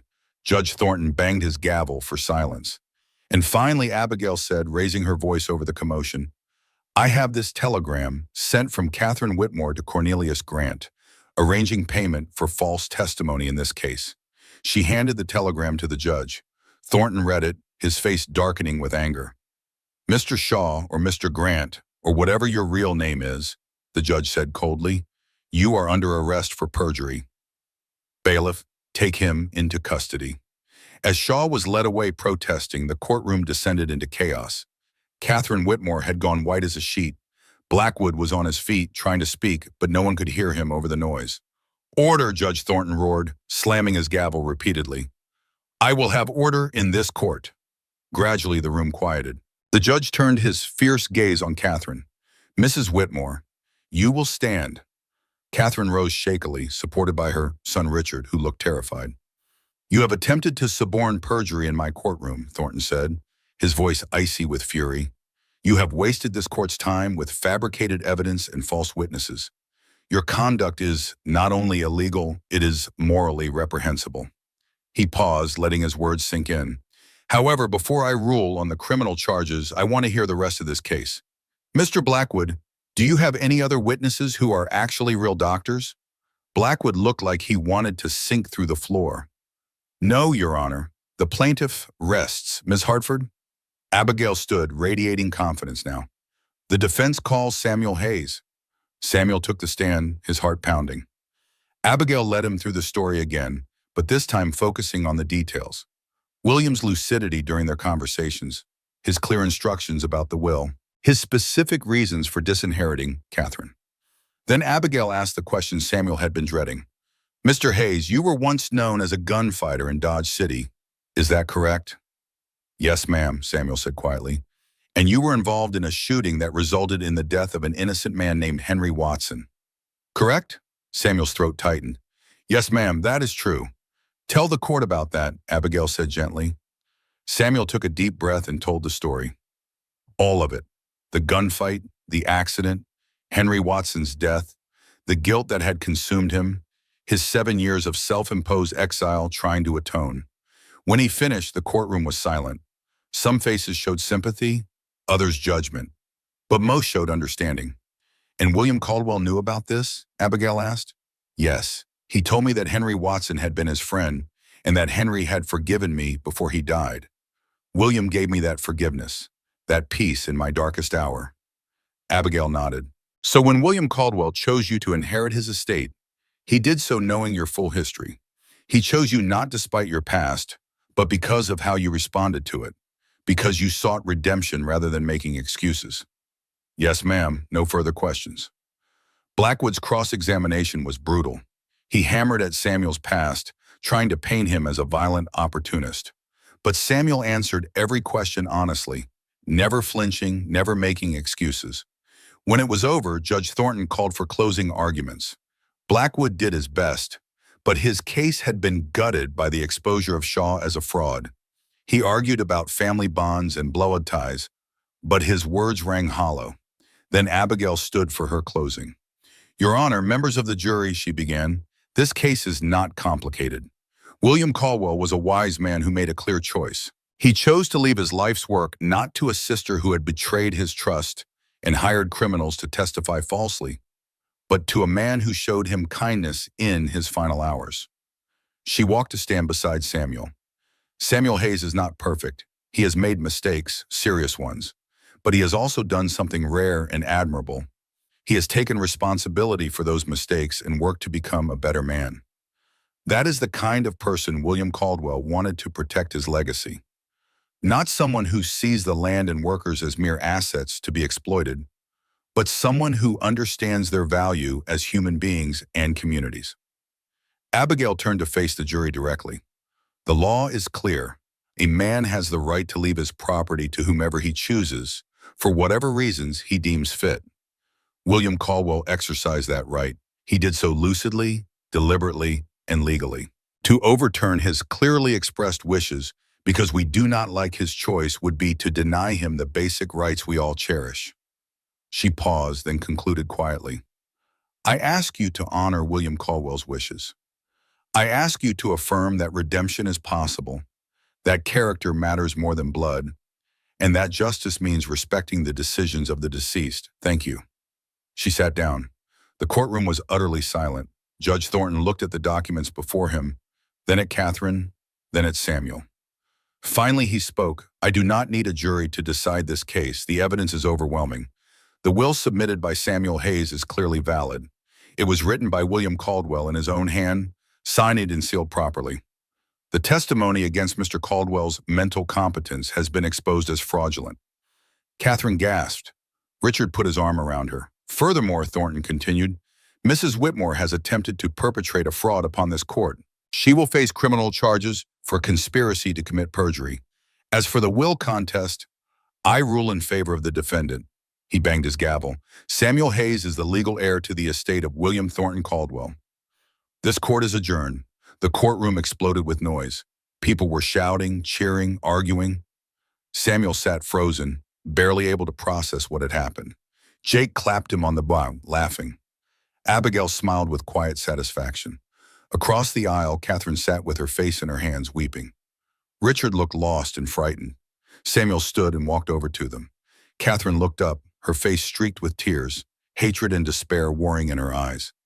"I hope you are satisfied," she hissed. "You have destroyed us." Samuel looked at her for a long moment. Then he said quietly, "I did not destroy you, Mrs. Whitmore. Your choices did that. But this does not have to be the end." "What do you mean?" "I mean that William believed in second chances. So do I. Your son Richard is not guilty of your crimes. If he wants to work, honestly and fairly, there will be a place for him at one of the ranches." Catherine stared at him in disbelief. "Why would you do that?" "Because," Samuel said simply, "mercy was given to me when I did not deserve it. I am only passing it forward." He turned and walked away, leaving Catherine speechless behind him. The Rocking Star Ranch was transformed. Samuel had been true to his word. Wages had increased for all workers. 3 schools had been built on ranch properties for the children of employees.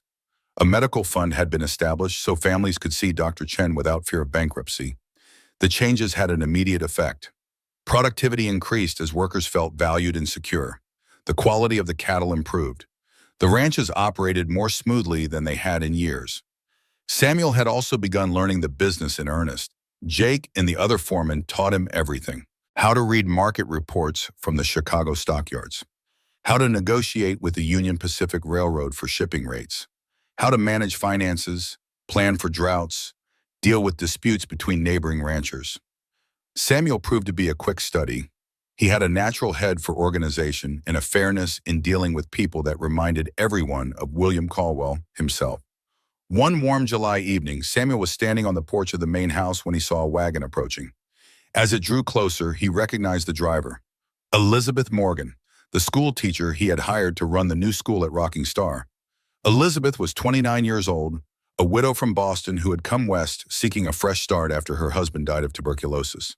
She had a 6-year-old son named Henry, and a quiet strength that Samuel found himself drawn to, though he had been too busy to act on those feelings. "Good evening, Mr. Hayes," Elizabeth called as she climbed down from the wagon. "I hope I am not intruding." "Not at all," Samuel said, helping her son down. "What brings you out here?" Elizabeth smiled. "I wanted to show you something." She reached into the wagon and pulled out a stack of papers. "These are letters from the children in the school. They wanted to thank you for building it." Samuel took the papers, feeling a lump form in his throat. The letters were simple, written in childish handwriting, but their sincerity was unmistakable. "Thank you for our school, Mr. Hayes. Now I can learn to read like my pa. My mama says you are a good man. Thank you for helping us. I want to be like you when I grow up." Samuel blinked back tears. "This means more than you know. They do not know your whole story," Elizabeth said gently, "but they know you have made their lives better. That is what matters to them." They stood together in the fading light, watching young Henry chase fireflies in the yard. Samuel felt something shift inside him, a warmth he had not experienced in years. "Miss Morgan," he began hesitantly, "I wonder if you and Henry might join me for dinner sometime. Not here at the ranch house, but somewhere nice. In town, perhaps." Elizabeth looked at him with knowing eyes and smiled. "I would like that very much, Mr. Hayes. Call me Samuel. Then you must call me Elizabeth." It was the beginning of something new, something good, something William Caldwell would have approved of. But not everything was peaceful. One evening in late September, Samuel received an urgent telegram from Abigail Hartford. "Catherine Whitmore released from jail. Stop charges reduced.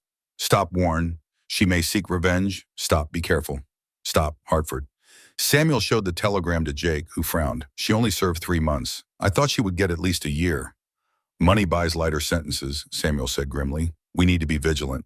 2 weeks later, Samuel was working in the stable when a messenger arrived from Laramie. The man looked frightened as he handed Samuel an envelope. Inside was a single sheet of paper with a message written in elegant script. "Mr. Hayes, you have won your legal battle, but there are other kinds of wars. Richard owes $18,000 to men in San Francisco who do not forgive debts. They are coming for their money, and they have been told you are responsible for the Caldwell fortune. I suggest you prepare accordingly. Regards, Catherine Whitmore." Samuel felt ice in his veins. This was not an idle threat. He knew the kind of men Catherine was talking about, criminal syndicates that controlled the San Francisco underworld. Men who killed as easily as breathing. He called an emergency meeting with Jake and the other foreman. When they gathered in his office that evening, Samuel did not mince words. We have a new threat. Criminal elements from San Francisco may be coming to collect a debt from Richard Whitmore. They have been told, I control the money now. How much do they want? Josiah Chen asked. $18,000. Thomas Weber whistled low. That is a fortune. Can we pay it? Miguel Santos asked. We can, Samuel said. But if we do, it sets a precedent. They will keep coming back. Extortion only ends when you refuse to pay. Then we fight, Frank O'Malley said flatly. If we fight, people may die, Samuel replied. Innocent people. I need to think about this carefully. That night, Samuel rode into town to see Abigail. She listened to his dilemma and then said something that surprised him. There might be another way. Go to Denver. Meet with Richard. See if he will help you negotiate with these men. He knows them. He may be able to convince them that you are not responsible for his debts. And if he will not help, then you do what you think is right, Abigail said. But give him the chance to fix his own mistakes. 2 days later, Samuel took the train to Denver. He found Richard Whitmore living in a shabby boarding house, working as a clerk in a dry goods store. The young man looked haunted, thin and pale, his expensive clothes replaced with cheap cotton. When Samuel knocked on his door, Richard opened it with a look of resignation, as if he had been expecting this visit. Mr. Hayes, Richard said quietly, I suppose you have heard about the debt. I have. May I come in? They sat in Richard's sparse room, and Samuel laid out the situation. To his surprise, Richard began to weep. I am so sorry, Richard said, for everything, for what my mother did, for the gambling, for bringing these men into your life. I have ruined everything I have ever touched. Samuel let him cry for a moment, then spoke gently. Richard, I am not here to blame you. I am here to ask for your help. These men know you. Can you negotiate with them? Richard looked up, hope flickering in his eyes. You would trust me to do that? William Caldwell believed in second chances. So do I. But I need you to understand something. If you take this chance and betray that trust, there will not be a third chance. I understand, Richard said, his voice steadying. I will help you, and Mr. Hayes, if you are willing, afterward, I would like to accept your offer, to work at the ranch, to learn to be someone my uncle would have been proud of. Samuel extended his hand. Then we have an understanding. Richard shook it firmly. Richard arranged a meeting in San Francisco with the man he owed money to, a crime boss named Vincent Moretti. Samuel insisted on attending, bringing Jake and 4 armed ranch hands for protection. They met in a warehouse near the docks, a cavernous space that smelled of salt water and rotting wood. Moretti arrived with a dozen men, all carrying guns openly. Moretti himself was in his mid-40s, impeccably dressed, with cold eyes that missed nothing. He looked Samuel up and down with barely concealed contempt. So you are the lucky cowboy who inherited William Caldwell's fortune, Moretti said. Richard here tells me you want to talk about his debt. I do, Samuel replied calmly, but not to pay it. Moretti's eyes narrowed. Then why are we here? Because Richard Whitmore's debt is not my responsibility, legally or morally. If you want your money, you deal with him, not me. Moretti laughed. Richard could not pay me $18,000 if he worked for 50 years. You, on the other hand, could pay it from your pocket change. I could, Samuel agreed, but I will not. Because if I pay, you will come back in 6 months wanting more. Extortion only works if the victim keeps paying. Moretti's face hardened. Then we have a problem, because I do not leave debts uncollected. Samuel held his gaze. What if Richard works it off? He comes to work for you, legitimate work in one of your businesses, and you deduct his wages against the debt.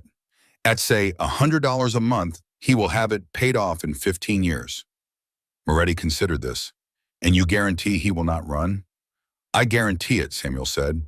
And in return, you guarantee that no harm comes to anyone connected to the Caldwell ranches. We leave each other alone, permanently. Moretti looked at Richard, who nodded eagerly. Then he looked back at Samuel with something that might have been respect. You have nerve. I will give you that. Most men would have just paid to make this go away. Most men have not learned that you cannot buy peace from people like you, Samuel said. You can only negotiate it. Moretti laughed again, but this time with genuine amusement. All right, cowboy, we have a deal. Richard works for me until the debt is paid, and I stay away from Wyoming. He extended his hand. Samuel shook it, feeling like he had just made a deal with the devil, but not seeing any better option. As they left the warehouse, Richard turned to Samuel with tears in his eyes. Thank you. You could have just paid and been rid of me. Why did you do this? Because Samuel said quietly, someone once gave me a chance I did not deserve. I am still trying to earn that gift. Maybe you can do the same. Samuel stood on the porch of his ranch house, watching the sun rise over the land that was now truly his. 5 years had passed since the court case. 5 years of hard work and careful stewardship. The Caldwell holdings had grown. Samuel had purchased 2 more ranches in Montana, bringing the total to 8.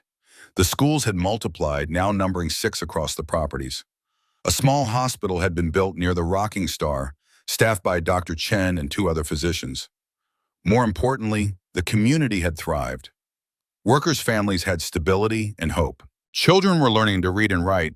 The ranches were known throughout the West as fair places to work, and Samuel never lacked for quality employees. He had married Elizabeth 3 years earlier in a small ceremony at the ranch. They had a daughter now, named after Samuel's grandmother, and Elizabeth was pregnant with their second child.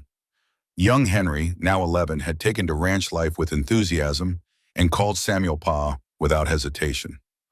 Life was good, better than Samuel had ever imagined possible. But there was still one piece of unfinished business.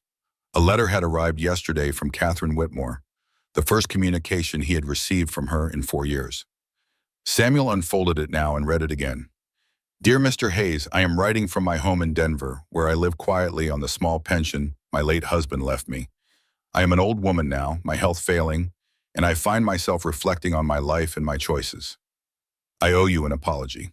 What I did, trying to steal your inheritance through lies and violence, was unconscionable. I was driven by desperation to save my son, but that does not excuse my actions. You had every right to see me imprisoned for much longer than I served. Instead, you showed mercy. You gave Richard a chance to redeem himself, and I hear he has done so. He writes to me now from San Francisco, where he has paid off his debt and started a legitimate business. He is proud of his work, proud of his life, and he credits you with saving him. I wanted you to know that I have also received a gift from your mercy. I have been given time to reflect, to understand how far I had fallen from the values my brother and I were raised with. William was right about me, but because of you, I have had the chance to change. I do not ask for your forgiveness. I have not earned it. But I wanted you to know that your kindness has not been wasted. Because of you, I have found a measure of peace. Thank you. Catherine Whitmore. Samuel folded the letter carefully and tucked it into his pocket. He felt no triumph, no vindication. Only a quiet sadness for the years of bitterness that had separated siblings who might have loved each other. Elizabeth came out onto the porch. Their daughter Sarah balanced on her hip. She looked at Samuel's face and understood without words that something significant had happened. Are you all right? She asked gently. Yes, Samuel said, putting his arm around her. I am thinking about forgiveness, how it heals the giver as much as the receiver. William Caldwell taught you that, Elizabeth said. He did, and now I am passing it on to our children. They stood together, watching the ranch come to life as workers began their day. Samuel thought about the journey that had brought him here. From a guilt-ridden gunfighter hiding in the wilderness to the steward of an empire built on fairness and mercy. William Caldwell had given him more than land and money. He had given him purpose, redemption, and the chance to prove that people could change, could become better than their worst moments. Samuel finished his story as full darkness settled over the Montana landscape. Stars blazed overhead in their thousands, and a cool breeze rustled through the cottonwood trees. Margaret sat quietly for a long moment, processing everything she had heard. Finally, she looked up at her grandfather with wise eyes that seemed older than her 12 years. So that is how we got all this, she said softly. Not just because you inherited it, but because you earned it by being the man Mr. Caldwell believed you could be. Samuel nodded. That is exactly right, child. William gave me the opportunity, but I had to prove I was worthy of it every single day. And did you? Prove it, I mean? Samuel smiled. That is not for me to say, but I tried. I tried to honor his trust, to care for the people who depended on these ranches, to build something that would last beyond my lifetime. You did, Grandpa, Margaret said with certainty. Everyone knows the Caldwell Hayes ranches are the best places to work in 3 states. And when I inherit them someday, I will keep them that way. I know you will, Samuel said, pride warming his voice. But remember the most important lesson. The land, the money, the buildings, none of that matters as much as how you treat the people. That is the real legacy. That is what William Caldwell understood and what he tried to teach me. I will remember, Margaret promised. They sat in comfortable silence for a few more minutes, grandfather and granddaughter, the weight of history and hope balanced between them. Finally, Samuel stood stiffly, his old bones protesting. Come on, child. Your grandmother will have supper waiting, and she does not like it when we are late. As they walked into the warm light of the ranch house, Samuel paused at the door and looked back one last time at the land stretching away into darkness. Somewhere out there, he imagined, William Caldwell was smiling. The legacy lived on. Not in buildings or bank accounts, but in the lives that had been touched, the families that had been cared for, the values that had been passed from one generation to the next. That was the real inheritance. That was what mattered. And Samuel Hayes, once a wanted gunfighter, once a hermit hiding from his past, had proven himself worthy of it.